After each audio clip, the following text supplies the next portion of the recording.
खास बात है पंकज त्रिपाठी में जो हर एज ग्रुप का इंसान उसका फैन है? मुझे भी समझ नहीं आता, मैं ऐसा कुछ पर्पसली नहीं करता हूँ, तो क्यों है मुझे भी नहीं मालूम और ना मुझे मालूम करने की आवश्यकता है।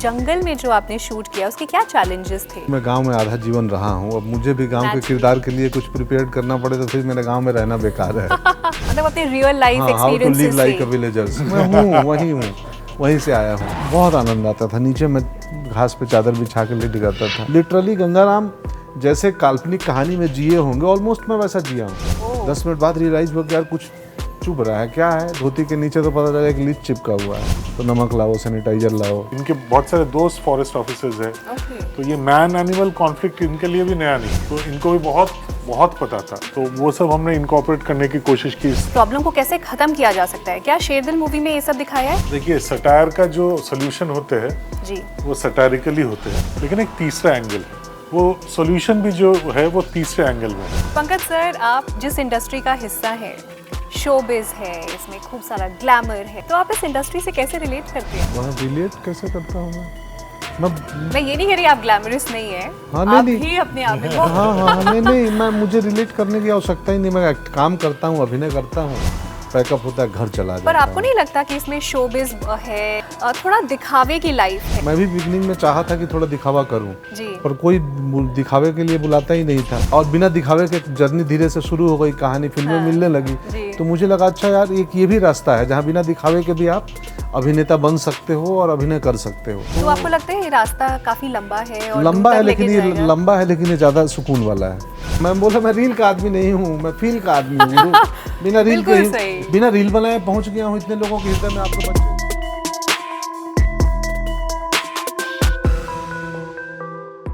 मैं कविता रलहन आप सभी का स्वागत करती हूँ पंजाब केसरी नवोदय टाइम्स में। और शेर दिल का मतलब होता है शेर वाला दिल, जो कि वाइल्ड लाइफ रिजर्व के आसपास जो लोग रहते हैं उनकी दिक्कतों को, उनके चैलेंजेस को बहुत अच्छे से दर्शाती है।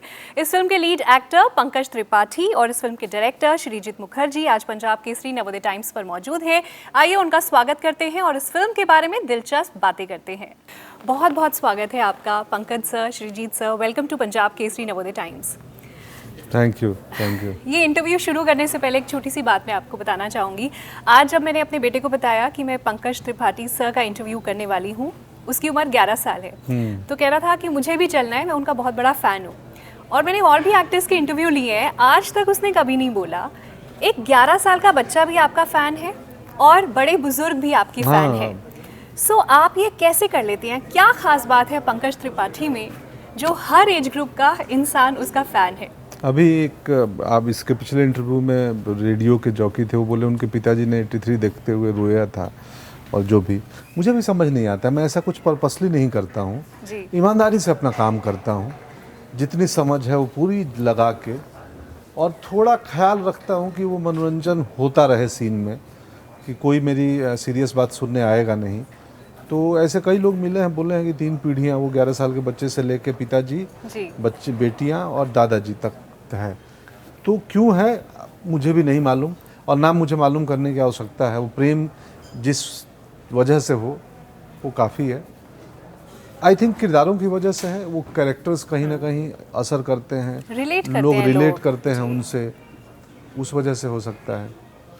श्रीजीत सर, आपसे मैं जानना चाहती हूँ, आप इस फिल्म के राइटर भी हैं और आपने फिल्म डायरेक्ट भी करी है, तो आपने इस फिल्म में अमेजिंग एक्टर्स लिए हैं, सारे थिएटर आर्टिस्ट हैं, नीरज सर, पंकज सर, सियानी गुप्ता। तो आप जब ये फिल्म लिख रहे थे तभी आपने साथ साथ इन कैरेक्टर्स के बारे में सोच रहे थे, इन एक्टर्स के बारे में, या फिल्म लिखने के बाद आपने सोचा कि ये जो एक्टर्स हैं वो फिट बैठेंगे? देखिए, पहली बात तो ये है कि हमेशा पहले स्क्रिप्ट लिखा जाता है जी। मैं तो वैसे ही करता हूँ काम।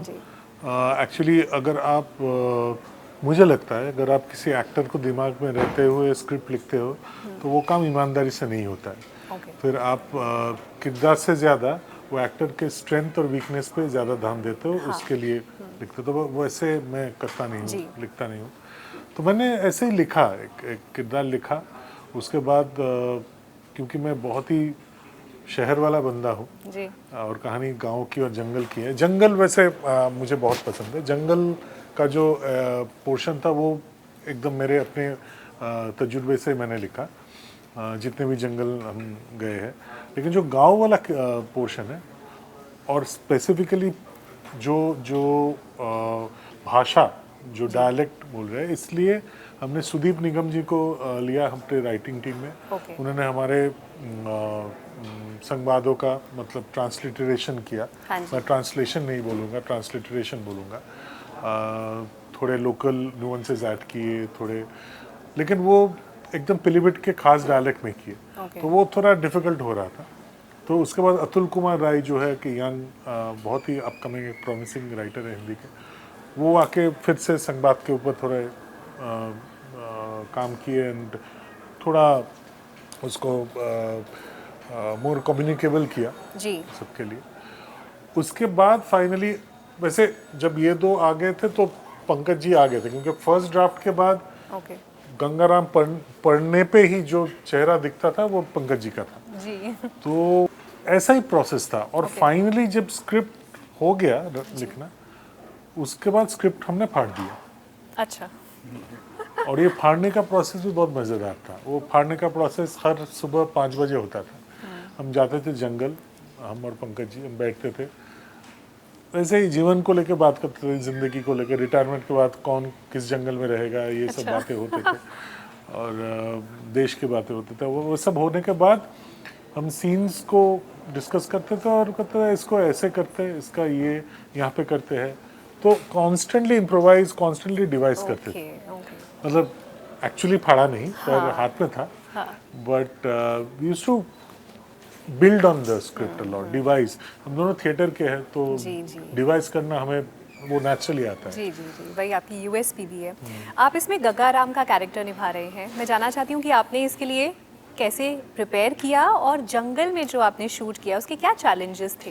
प्रिपेयर तो कुछ नहीं किया, ओके। क्योंकि मैं गांव में आधा जीवन रहा हूं। अब मुझे भी गांव के किरदार के लिए कुछ प्रिपेयर करना पड़े तो फिर मेरे गांव में रहना बेकार है। तो मैं अभी बोल रहा था कि मुझे गांव को समझने के लिए यूट्यूब या गूगल सर्च नहीं करना पड़ेगा। मतलब अपने रियल लाइफ हाँ, how to live like a villagers मैं हूँ, वहीं से आया हूँ। जी जी। तो कुछ नहीं प्रिपरेशन, हाँ प्रिपरेशन इनके बिहेवियर को लेके था, इनकी सोचने का तरीके को लेके था। वो मेरे जैसा नहीं है, वो मेरे से अलग है, तो उस पे किया। और जंगल में चैलेंजेस तो कुछ नहीं थे, बड़ा सुंदर जगह था। इतना एक हिंदुस्तान का ऐसा पार्ट दादा दिखाए हैं मुझे इस पिक्चर के बहाने शूटिंग में कि मैं अब वहाँ घूमने हर साल या हर 2-4 साल पे जाऊँगा। अरे वाह। लोगों को जाना चाहिए, बहुत सुंदर है। दार्जिलिंग से आगे है 2 घंटे, जो कूच बिहार रोड जाती है उसमें छपरामारी, क्या छपरामारी गोरुमारा, गोरुमारा फॉरेस्ट है। बड़ी खूबसूरत इलाका है और मूर्ति रिवर है वहाँ पे, पहले तीस्ता रिवर है। तो बहुत आनंद आता था जंगल में। सुबह जाते थे, कोई वैनिटी वैन कुछ नहीं, वैनिटी वैन रोड पे लगी है, अब कौन 2-3 किलोमीटर रोड पे निकलेगा। सिर्फ लंच ब्रेक में आते थे बाहर, क्योंकि फॉरेस्ट में खाना पीना अलाउड नहीं है। तो बहुत आनंद आता था। नीचे मैं घास पे चादर बिछा के लेट जाता था, उधर ही रहता था। तो मैं 20 दिन लिटरली गंगाराम जैसे काल्पनिक कहानी में जिए होंगे, ऑलमोस्ट मैं वैसा जिया हूँ। तो पेड़ पौधे के साथ ही रहता था। और आपके लिए बहुत आसान भी था। बहुत आसान था और आनंददायक था। हाँ, थोड़ा कष्टदायी था बीच में ना, जब थोड़े मिस्ट हो, मानसून हो, पानी के हल्का हो तो लीच मिलते हैं। कुछ वेट एरिया होता है फॉरेस्ट में, वेट एरिया में लीच होते थे। मुझे भी 2-3 पकड़े। 10 मिनट बाद रियलाइज हुआ कि यार कुछ चुभ रहा है, क्या है। धोती के नीचे तो पता चला एक लीच चिपका हुआ है। तो नमक लाओ, सैनिटाइजर लाओ।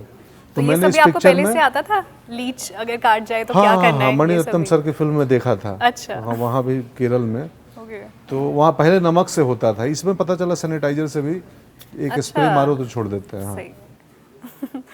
हाँ। इस फिल्म के बारे में मैं जानना चाहती हूँ कि आपकी जितनी भी फिल्म्स अब तक आई हैं हमेशा लीग से हटकर होती हैं, बहुत रियलिस्टिक फिल्म्स बनाते हैं आप। और इस फिल्म में जो दिखाया है किसानों की या जो वाइल्ड लाइफ रिजर्व के आसपास जो लोग रहते हैं उनकी दिक्कतें, गरीबी, गांव कस्बों में क्या क्या दिक्कतें आ रही हैं, तो शूटिंग के दौरान आपने क्या सीखा इस फिल्म की शूटिंग के दौरान? शूटिंग के दौरान सीखा, मतलब शूटिंग से पहले जब रिसर्च कर रहे थे तब बहुत चीज़ों का पता चला। और एक्चुअली जो इनिशियल इंसिडेंट है, एक्चुअली ये जो कहानी है ये पीलीभीत में सेट नहीं है। ओके।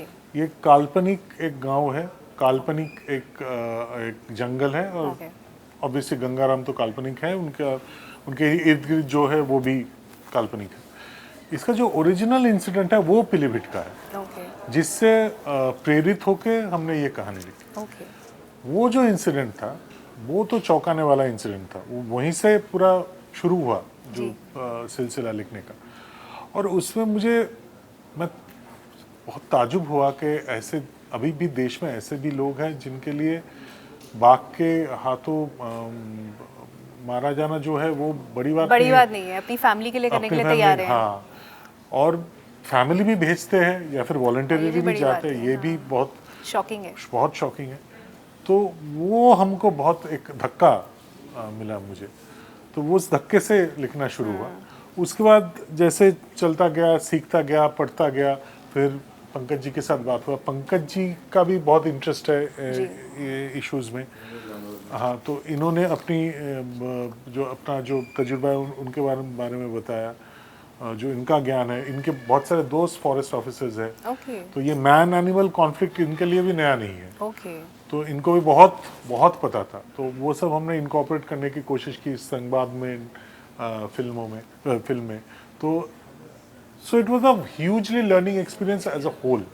आपकी फिल्म में शेरदिल में क्या कुछ बदलाव भी बताए हैं कि ये प्रॉब्लम तो है, वो तो आप कहानी दर्शा रही है कि इस तरह से होता है, लेकिन क्या बदलाव आने चाहिए, इस प्रॉब्लम को कैसे खत्म किया जा सकता है? क्या शेरदिल मूवी में ये सब दिखाया है? देखिए, सटायर का जो सोल्यूशन होते हैं जी, वो सटायरिकली होते हैं। अच्छा, वो पिंच करते हैं वो। लेकिन बहुत एक इंटरेस्टिंग चीज उभर के आया है इस फिल्म में, जो है हम मैन एनिमल कॉन्फ्लिक्ट की बात करते हैं कि दोनों तरफ से हम देखते हैं जी, लेकिन एक तीसरा एंगल है। वो तीसरा एंगल उतना डिस्कस नहीं होता है, वो सॉल्यूशन भी जो है वो तीसरे एंगल में है। पंकज सर, आप जिस इंडस्ट्री का हिस्सा है, शोबिज है, इसमें खूब सारा ग्लैमर है, और आप तो इतने सीधे साधे इंसान, दिल के सच्चे इंसान, तो आप इस इंडस्ट्री से कैसे रिलेट करते हैं?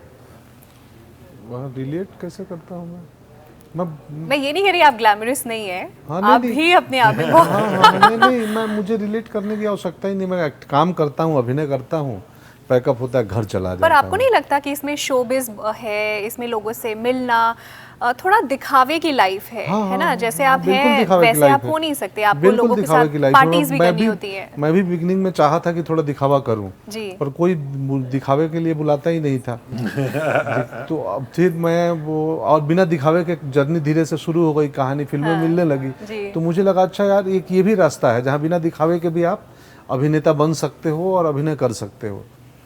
तो आपको लगता है ये रास्ता काफी लंबा है और लंबा है, लेकिन ये लंबा है लेकिन ये ज्यादा सुकून वाला है जी, इसमें चैन ज्यादा है जी। मैं चिंतित नहीं होता हूँ कि कल पहली बार, अब आपको बता दूं, मेरे लड़का है यहाँ पे विकास, देखो अभी भी फोटो खींच रहा है पीछे, उसने 2-3 एडिट करके रील्स बनाया और बोला रील्स डालना चाहिए इंस्टाग्राम पे। आजकल कल वो बनाया है और वो मेरे इंस्टाग्राम पे डाला है जी। तो पहली बार मैं रील डाला हूँ। Oh nice. हाँ, तो मैं भी समझ रहा हूँ कि क्या है। हाँ। पर ऐसा नहीं है कि जो बनाते हैं उनको मैं खराब बोल रहा हूँ। जी जी। ये बोल रहे थे कि ये फील के आदमी है, रील के। हाँ, मैं बोला मैं रील का आदमी नहीं हूँ, मैं फील का आदमी हूँ। बिना रील बनाए पहुँच गया हूँ इतने लोगों के हृदय में। आपके बच्चे को कहाँ मैं रील बनाया हूँ कभी? कहाँ मैंने दिखावा किया? उस बच्चे ने क्या देखा होगा? मेरी आर्ट देखा होगा। हो सकता है कि आपके कहीं किसी बातचीत में मेरा आचरण देखा होगा, बात सुनी होगी, ये 2 संभावना है, एक्टिंग की या कभी बातचीत देखा हो जी। तो इसी से आदमी पहुंच जाता है, तो फिर दिखावा की क्या जरूरत है? बिल्कुल सही। अच्छा, आखिरी सवाल आप दोनों से, आपके लिए शेरदिल कौन है, आप दोनों के लिए? शेरदिल वो इंसान है जो अपने परिवार, अपनी समाज के लिए बलिदान देने के लिए तैयार हो जाता है। नाइस। पंकज सर, वही शेरदिल जो हम भारतीय मध्यम वर्ग के या किसी भी वर्ग के हर पेरेंट्स शेरदिल है, जो अपने बच्चों के लिए बहुत कुछ करते हैं, किसी हद तक जाते हैं। तो वही लोग शेरदिल हैं जो समाज के बारे, जो अपनी पीड़ा के संग संग दूसरे की पीड़ा भी समझे, दूसरे का दर्द भी समझे। थैंक यू सर, आपसे बातचीत करके बहुत अच्छा लगा। Thank you. तो ये थी बातचीत फिल्म शेरदिल टीम के साथ। आई होप आपको ये बातचीत पसंद आई होगी। बहुत बहुत धन्यवाद।